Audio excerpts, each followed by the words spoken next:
जावरिया के समाजी शख्सियत अब्दुल रज़ाक भट्टी ने मौज़ज़ीन शहर के एजाज में इशाया दिया, जिसमें साबिक चेयरमैन महर ज़मीरुल हसन जावरी, साबिक चेयरमैन मलिक मोहम्मद नवाज आवान, साबिक वाइस चेयरमैन राना अबू बकर, साबिक वाइस चेयरमैन चौधरी मुमताज गुजर, मारूफ कानूनदार गुलाम हसन जैदी एडवोकेट, जावेद हसन एडवोकेट, महर मोहम्मद रियाज जावरी, चौधरी सिकंदर वतना, शहरियार भट्टी, गुलाम अब्बास भट्टी, हाजी जफर अब्बास, हाजी मोहम्मद शबीर भट्ट, मलिक मोहम्मद हुसैन आवान, महर सफदर बकराना, ख्वाजा मोहम्मद मासूम, मजहर हुसैन भट्टी, सुल्तान सिकंदर हयात और सेठ मोहम्मद अल्ताफ ने समेत कसीर तादाद में शिरकत की।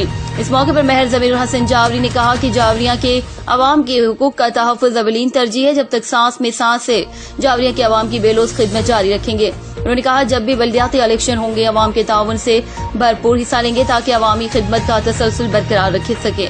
जावरिया के अवाम हर बार उन्हें कामयाबी से हमकिनार करते हैं, जो हमारे ग्रुप से अवाम के वालेहाना जज्बात की अक्कासी है। हम भी अवाम के लिए दिन रात अपनी सलाहियतें सर्व कर रहे हैं। हमारा मरना जीना अवाम के लिए और जिंदगी की किसी मोड़ पर अवाम को तनहा नहीं छोड़ेंगे।